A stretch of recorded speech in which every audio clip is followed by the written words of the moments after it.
Coming to you live from the Business Radio X studio, it's Franchise Marketing Radio, brought to you by IDS, an award-winning digital marketing agency that delivers integrated marketing solutions for franchisors, franchisees, and franchise development teams. Learn why over 75 brands depend on IDS's team of dedicated marketers and client service professionals to deliver a strong ROI on their marketing investment. Go to idsfranchisemarketing.com for a complimentary digital audit and consultation. Hey, everybody. Welcome back to another episode of Franchise Marketing Radio. I'm Rob Ganley, your host. And today we have a special guest. I say that every episode, but they are very unique and interesting folks. So without further ado, I want to introduce Zach Meade. He is the Vice President of Training and Field Support at SpeedPro. Welcome to the show, Zach. Hey, thanks, Rob. Great to be here. It's great to have you. So tell us a little bit about how you wound up at SpeedPro. Tell us a little bit about that and a little bit about what SpeedPro does for folks. Yeah, thank you. My tale, probably like many others, is a bit of a winding path. I didn't start out in franchising. I was a finance guy at start. I came out of college and worked for GE. I was still there when Jack Welch was still there. And so I'm that old. That's right, Rob. Neutron Jack was still there. So I started out with that. And I moved into sales after that because I remember working on this project for about 6 months. And then I sent it off and I never heard back to it to this day. And it's been about 35 years. And so I said, I got to go work somewhere where I can make a difference and actually have some visibility of things. And so instead of sitting in a cubicle and crunching numbers on a spreadsheet all day, I figured I'd do something else. And I just kind of fell into sales like a lot of people do. My mother said I should go into sales because I was a good talker. And I didn't realize that it's not about talking, it's about how well you listen in sales.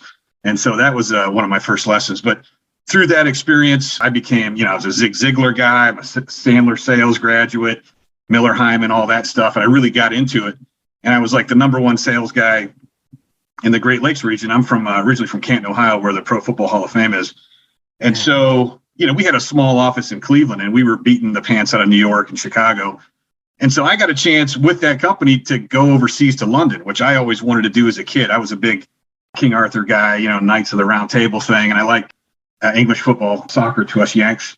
And I said, man, I got a chance to go in London. Like, let's go. And so I met this girl on a blind date. And then the job came through and I said, hey, you want to get married? And so from the day we met to the day we got married was 7 weeks. Got married, it was a quick wedding. And then 2 weeks later, we moved to London together. Never been there, we just got our passports, no family, no friends, just say, we'll go figure it out. That was 17 years ago. Our 17th year anniversary was September. So we made it. But it was a really cool experience. We thought, hey, we go for a couple of years and travel, right? And I worked in the banking sector because of my finance background. And I was doing consulting and sales for the big investment banks and hedge funds. And we just kept, my job kept progressing and my wife's did too. Well, we didn't even come back till 2016. And we ended up getting our dual citizenship as well. And so we're on both sides of the pond, as you say. But I grew up in that banking sector. And then the crash hit, 08, 09, mortgage banking crisis. I eventually lost my job. I ended up doing a startup, involved in a couple of startups, which was cool. But when we finally decided to move back to the States, I think my mentally had changed where I had really gone from finance to sales to everything was more about, and sales is more about what you're putting on the board and the money you're making for yourself. And that's great. But I was at a point where, I was tired of the sword of Damocles hanging over my head every month to put the numbers up. But also, and I did well, but also I wanted to give back. I wanted to do something else where I could, again, see the results of my work and not have it just about me. And so franchising was a logical step for me when I moved back to the States. We landed here in Denver. God bless Canton, Ohio and London, England, but you never see the sun.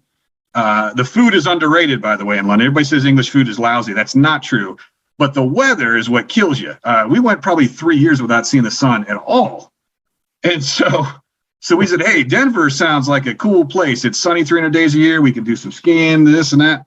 So here we are. And that's where I found Remax, which is headquartered here in Denver, which leads me to SpeedPro, because the former head of the international group at Remax, Larry Oberle, got the opportunity to be CEO at SpeedPro in 2017. And then I saw him at the Remax convention And Larry said, hey, I got this new venture. I finally got a chance to run my own railroad, as it were. I'd really like you to come with me. We're kind of getting SpeedPro off the ground. And that was 5 years ago. And so I've had that, I spent a few years at Remax to kind of really understand how the FDD works, that classical franchise education. I was working with the individual agents and brokers out in the field. So I had all that field support area and kind of learned how a big business like that does training on a grand level. And so I was able to take kind of my sales experience, my finance experience, overseas stuff that happened and all of that at Remax. And then when Larry asked me to go over to SpeedPro, it was like a natural conclusion. And Larry just retired at the end of the year. So Paul Brewster's taken over as CEO, but I'm always thankful to Larry to give me the shot. And I really wanted to sink my teeth into it and go, man, I really want to do something different with training and bring something cool to the table with all my kind of years of experience. And I was able to do that. And I actually kind of built our own training program at SpeedPro in terms of sales and leadership and culture and recruitment and retention and all that kind of stuff. Yeah. And so that's where we are today.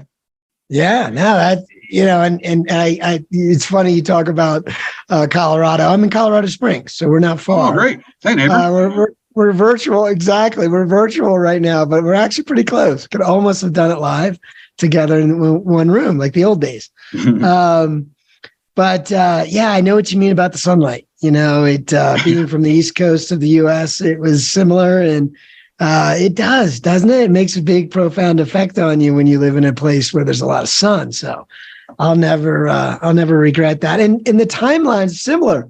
Me and my wife moved here.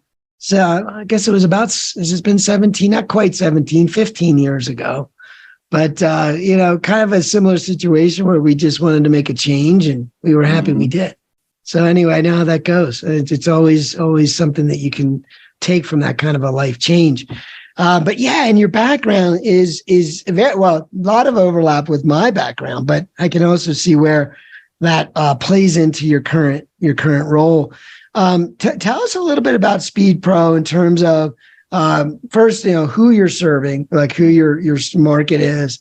And then we'll get into a little bit about how this, what you consider to be the keys to getting someone launched in a market successfully and quickly. But let's start with what SpeedPro focuses on and who your ideal market is. Yeah, so our model is B2B. Doesn't mean we can't have individual customers come into a studio and ask for things. But we are primarily a B2B function. And in short, we do wide format printing. Now, before I got into this, I couldn't tell you what wide format printing was. I've now learned that there's small format, grand format, wide format, all kinds of things I never thought I'd know. Now I do. What does wide format mean? Basically not your copier paper. And we're doing things like wrapping fleets of vehicles for, say, a trucking company. Some of those great fleets you see on the highways, might have been wrapped by a SpeedPro somewhere. Big trade show booths and displays. We're a lot big stuff into events. What's really come back after COVID has been like big weddings, and people want to have theme weddings and things like that, right? So that's maybe an individual basis, but we work through typically event companies to do those kinds of things. We've gotten to the point, Rob, where it's almost like if you can think of the artwork, we can help you design it, of course, whatever that is, but we can pretty much print and wrap anything. Like we do buildings. We've wrapped buildings. I just heard of one the other day that freaked me out. There's a submarine company we're working with that we're wrapping in the inner parts of the submarine with vinyl for something. Obviously, we'll talk about COVID, but I mean, during that period, we pivoted to, safety signage and, distancing signs. And so, whatever we can do to help a business grow their brand and promote their brand. Gotcha. And again, it's really about helping them be more successful. And so that's kind of what we do. Yeah. As far as launching, there's a whole thing there in terms of, I think you got to start with franchising, right? I think, that's one of the benefits of franchising. And I've been exposed, in and out of franchising. And I can tell you, franchising, one of the things that really helps that you don't have on your own is you hear those stats about how many, new small businesses fail every year. And I think franchises are going, hey, we can maybe change those numbers by giving you the support of the network because you're not on your own. There's a common phrase you probably heard before. You're in business for yourself, just not by yourself. And we very much believe that. And so it's like, we want you to be independently owned and operated. We're not overly hands-on with owners in that way, like, being very strict about things, right? Sometimes, different franchises say that the food service or whatever, there's a lot of strict things because of healthy, and look, we want owners to maintain brand standards and things. But I think that's one of the nice things about SpeedPro is like, we're not in your business if you don't want us to be. But at the same time, there's a whole structure behind the home office of what we do. My job in terms of field support and talking to individual owners, getting them onboarded and the whole team rallying behind, because frankly, we're successful and they're successful, right? Yeah. We want them to be, so we can put it in the FDD and we can help them, reach their dreams. And so that structure, there's a lot going on there, and we can talk about whatever elements you like. Yeah, right. No, I mean, when I think of that, of course, for our audience too, just the idea of franchising, you said being in business for yourself, but not by yourself. You're investing in a brand. You want to be in business by yourself, but not by yourself, but for yourself. And you're investing in a brand that had a vision before you discovered it. And that dynamic creates a win-win where, if the franchisee is succeeding, then the network grows. And we see that, and that makes sense, right? And of course, franchises make choices about how fast they grow, and it's up to them where they want to be and all that. So that's not always just because a franchise is growing at a certain pace doesn't mean that that's what they want or don't want. I mean, they may not want to grow super fast. Some grow super fast, but one thing is for true, that a franchise brand won't grow like that if the franchisees aren't doing well. And that's what you just talked about is that you want to find that right relationship. So with that owner, but at the same time, you got to give them the foundation. You got to give them the expertise to fill in the gaps of the things maybe they didn't know, right? But Rob, heck, on that point alone, there's hardly any of our owners that come from a printing background.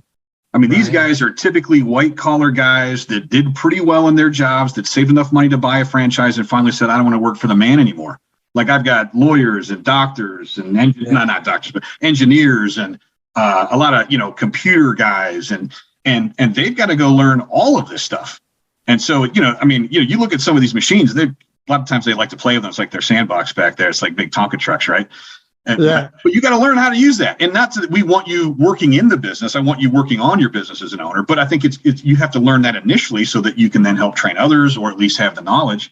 And so that initial learning curve is pretty steep, because people are not coming from this kind of background. And they might have worked in a white collar office where, a lot of these guys had minions. And all of a sudden they go, hey, I've never hired a blue collar worker before. How do I do that?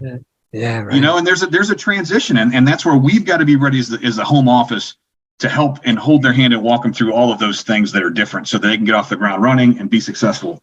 And by the way, Rob, let me just mention this as well real quick. This is maybe a little bit unique to us in that I try to talk to owners pretty early on, even a discovery day, about having the end in mind and thinking about when you want to sell this. Now, we want them to maybe they can renew their agreement and carry on and whatever, but I want to start them on a path of growth and thinking about what the end in mind for them is right out of the gate. Because we know that when you go to sell a business, whether it's franchise or not, it's not like cramming for a test.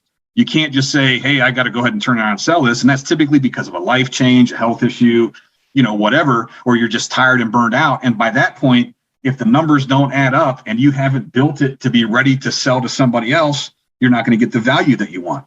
So it's not only for us, Rob, of getting them off the ground to be successful for us and for themselves, but it's a longer term holistic view of, hey, in 8 to 10 years, let's get to a point where you get a multiple of 3x plus and you can set up something for your kids or your family or whatever. We want to help them realize those dreams via the franchise. And so I think that was just important to mention as well. Yeah, no, it's brilliant to mention. Starting with the end in mind. I love that, right? I think it's a Stephen Covey. Isn't that a Stephen Covey? Yeah, we probably stole it from somebody. I don't know. 7 Habits of Successful. Yeah. That's such a great idea though, right? If you don't know, if you're not clear on your goal and where you're headed, then it's really hard to make the right decisions. Right. And I think it helps to get guys out of the blocks a little quicker too, because they're already thinking forward. And in our, sometimes in our business, the owner can get sucked into it. And I use that phrase, and I have all my owners read the E-Myth, which I think is a fantastic book. But it's that phrase of, don't work in your business, work on your business. And sometimes with the equipment and guys like playing back there, I'm like, I got to pull them up by the scruff of the neck, get them back to 50,000 feet, say, hey, look around. Let's make some decisions and see where you're going, because you need to get ready to sell in a year or two. And I want to make sure you're on the path for the price point that you want. So if you were to just kind of think about your experiences now, you've been doing this a while. Is there a couple key ingredients that you guys try to incorporate or look for when you're launching a new business in a market? So when you're coaching a new owner, obviously you're giving them a blueprint, you're giving them resources and training. But is there an ingredient on the mindset side, or a skill that you really look for early on to help the business owners? Well, I will tell you this, Rob, for the listeners, I'm sure there'll be some shaking of heads. There is no crystal ball when it comes to deciding who's going to be a great franchisee. I mean, I've been doing long enough. I've been exposed to it. And there's guys I'm going, man, that guy's going to knock it out of the park. And he's a complete failure. And other guys, I'm like, I'm not sure about him or her. And then they end up being rock stars. Right. And so, but what you can do is go, hey, if you're willing to learn and you're willing to put some time in, we can help you get there. And I think what you're getting to is, what is that secret sauce? Obviously, it's our operations manual and all the things we teach them in our training program. But for us, it's a little different in that I know for me, I want to build trust with owners, and that's earned, because I know as a coach, if I can get through to them and they don't see the home office as adversarial and that we're partners with them, truly, yes, we got to collect your royalties and some stuff you maybe don't want to pay and all that, but that's just part of the deal. But if I can break through that and go, look, don't look at me as a home office goon. Look at me as just somebody who cares about your business and is just here to help you achieve whatever goals you want. If you don't want to grow, I'm totally fine with that. Let's just define success, what that means for you. Maybe that's more time out of the studio. Maybe that's more time playing golf, whatever that is. And so I want to break down those barriers where they start to view me and the wider team as just there as an extension of their team. And if I can get to there, and I have with owners, then the future is really bright, because then they're open to taking information and you can get through to them. And look, I've had owners at my house, like we've become friends, and that's kind of nice too, because I can push back if I need to, and I can give them a kick in the butt sometimes if they really want it, right? And so it just helps in so many ways. So I know that sounds cliche and a little bit hippy-dippy, but that is one main pillar of us, is that franchisor-franchisee relationship. If you don't have that, then everything else is difficult. Yeah. So it's really getting them to buy in, it sounds like, right? Getting them to say, I'm going to reach out when I need to. I'm going to communicate. I'm going to listen. I'm going to do, the things that you're sharing with me. And if they're open-minded and willing, then it sounds like there's a path to success. It's pretty clear. But it's that willingness, right? To do that. Well, there's a phrase in franchising that says, I can't care more about your business than you do. Yeah, I like that. Because I've had some sleepless nights going, man, I really want to help this guy out or whatever. And I'm like, they're just not ready to take the advice. And that's life, Rob. You've probably, I know I've been where people have told me great advice, absolutely spot on, but I wasn't in the headspace or the time frame to hear it, right? Yeah. If you would have told me that 6 months later, it would have been absolutely perfect. And so sometimes you've got to meet the owners where they are. And again, just try to find this success where they are. And I go, look, I don't have any agenda other than to help you. And once we have that established, then the barriers come down. Yeah. And I think that, it's important. I mean, but in any partnership, there's an idea of win-win. We both win. And what you're saying is that looks different for different people, but it's still win-win, right? Mm-hmm. And so this is Franchise Marketing Radio. So I like to talk about marketing. Oh, yeah. Tell me a little bit about your business. I know it's B2B, so it's interesting. Is there some ingredients that you guys focus on when you either launch or ongoing support of your franchise locations?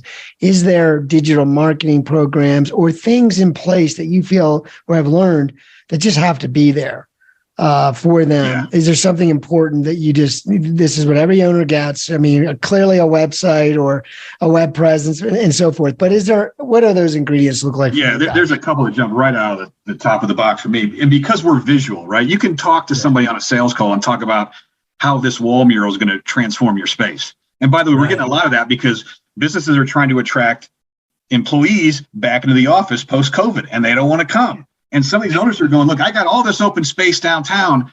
Maybe if I just kind of think differently about what the space looks like, and we can do some really cool things with a space, right? Like, different rooms have different themes and all kinds of things. Yeah. So that's happening. But as far as launching, okay, so definitely PPC, pay-per-click.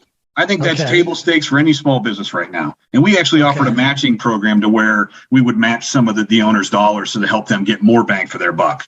So PPC, pay-per-click, and just for the audience, right? So Google ads, obviously Facebook has a lot of platforms are per click. But when we think of that, we think of Google. And Google is very unique in the sense that it's really different because if we're talking about Google.com, the search engine, we're talking about people looking for things versus I'm just on a website and I see something pushed at me. There's a very different, Facebook ads are pay-per-click, but they're, the ads are pushed to you based on who you are or whatever, what you like. And then on Google's side, it's more like, no, I'm going to go to Google. And I like that you said that. It's sort of like, well, this is a foundational thing. That's what I was listening for, because whether you do a lot or a little of the Google, it's important because that's where people rebound, right? They tend to hear about you, think about you, see something marketing wise about you. Could be offline, right? Could be, but they're going to go back to Google. So it's interesting that you said that. So tell us, so you have like a matching program? I mean, certainly that goes along with it. I think, and this, Rob, PPC and SEO kind of go hand in hand. If your SEO is strong on your website you're driving, that's going to maybe enhance PPC and vice versa. By PPC, you're going to drive more people to the website. That's going to drive SEO as well, and you're going to show up higher in the ranking. So I think those go hand in hand. And for us, again, being a visual business, again, trying to explain this, like, hey, we promote and do some free stuff on behalf of owners to help you post stuff to Facebook if you want. And we've got what we call a managed social program that helps owners. Look, you guys are busy. We want you going out, working on your business. You can offload some of this to us just so we can make sure that people see the visual stuff that you guys do. We're always asking for pictures to put out there and show that stuff. There's one thing I do want to mention that isn't necessarily digital marketing, but I think it goes to the heart of your question a little bit.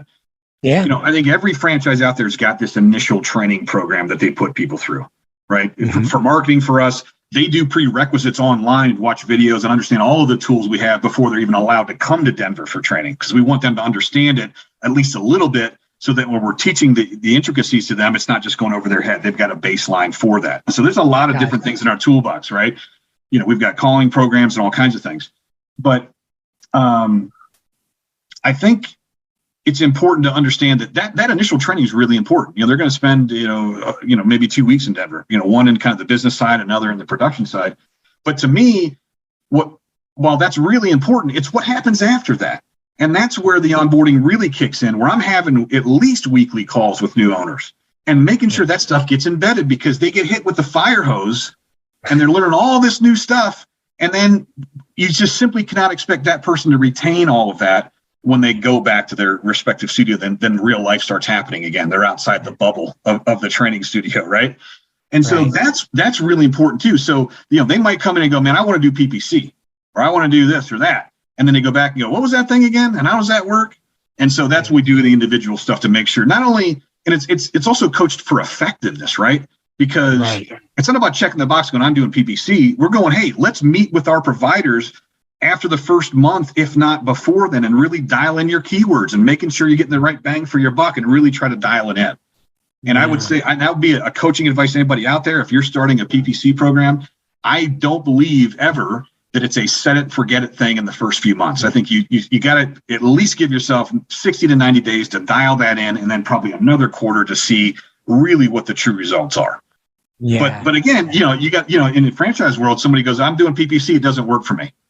And I'm going, well, let's figure out what you've done with it. Have you really looked at it or not? And before we really understand if it's worthwhile or not for you. Yeah. By and large, though, we do really well with PPC, and it at least pays for itself for most of our owners.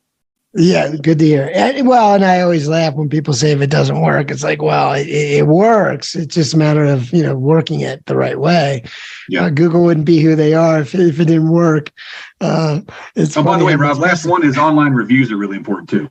Oh, of course. Well, it's all linked, right? So I was getting back to the reputation part of it. Really, when you think of Google holistically, whether it's organic or it's reviews or it's the ad side, anytime someone sees you on Google for different reasons or angles, it's all about building your reputation and your brand and if anything else. Like what I'm saying is you don't have to have a huge allocation of your budget towards paying for Google ads, but you should have a presence on Google that will take care of the rest of your marketing. Because when you're talking to folks or you're networking, or if you're in B2B and you're outreaching in certain ways, well, Google is going to be a big part of what they do when they kind of look at you. And that's why having something in place is important. And again, you can right size that. And that's what it sounds like you guys do with your owners. So that's amazing.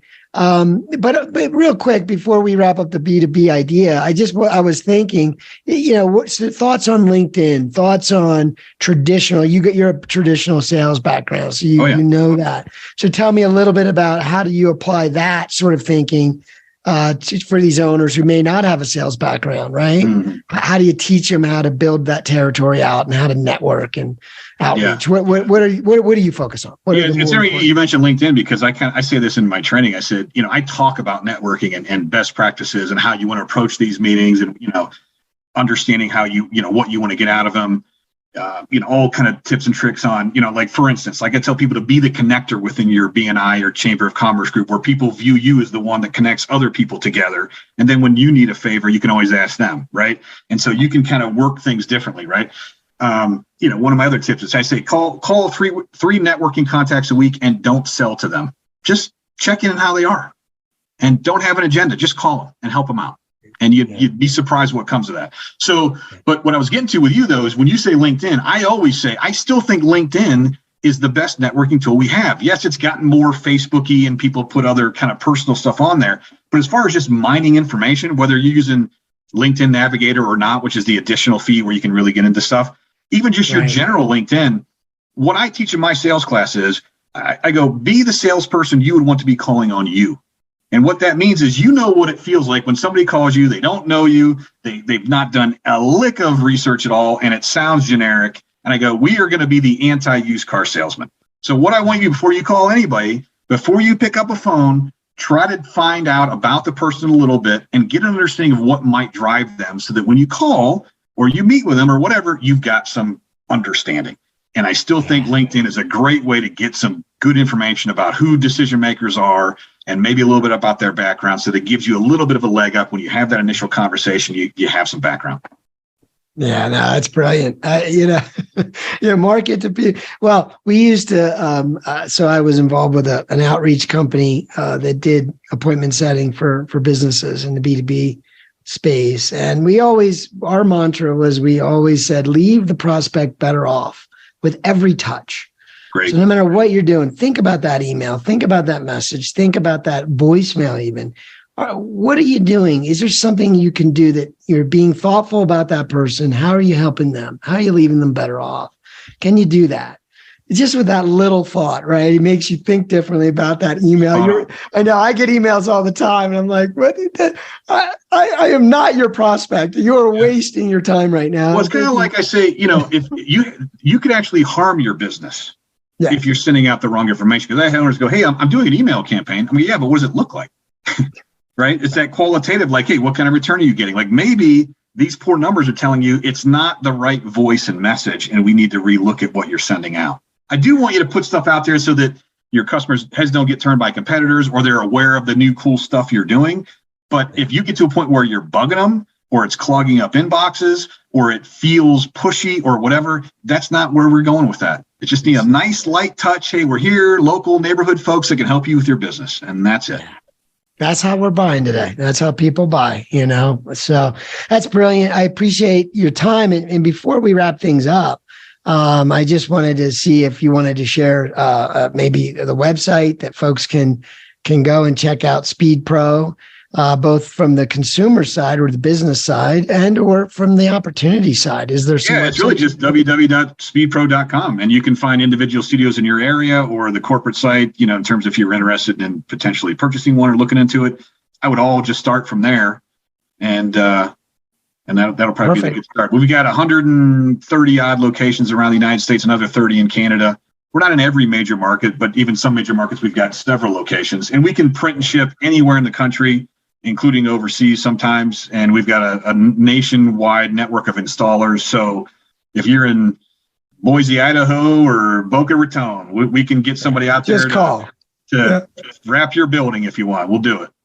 Yeah. Well, and if you're interested in the business, just reach out, right? There's probably plenty of room for growth, and I'd love to meet those folks. So we encourage that.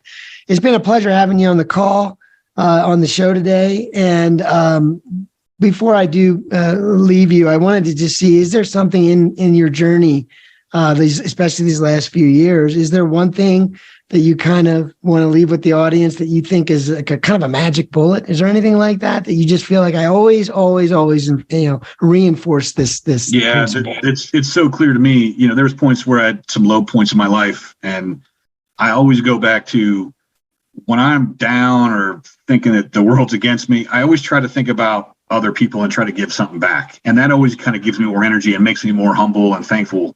And so I just kind of take that into my business. And I just think that whether you're working for a franchisor or you're an individual franchisee and dealing with your customers, and again, it sounds old fashioned, but just being a good, honorable person and letting people know you care can take you a long way, because there's so many people out there that don't, or we're cynical about the world today. And just a bright, some kind of light in their universe a little bit, like be the leader that you really aspire to be, and things will tend to work out for you.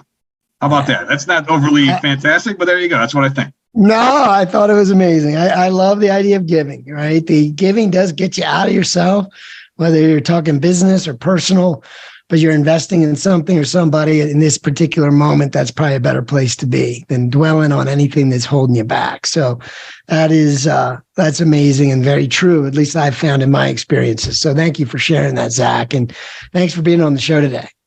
Oh, my pleasure, man. Thanks for having me.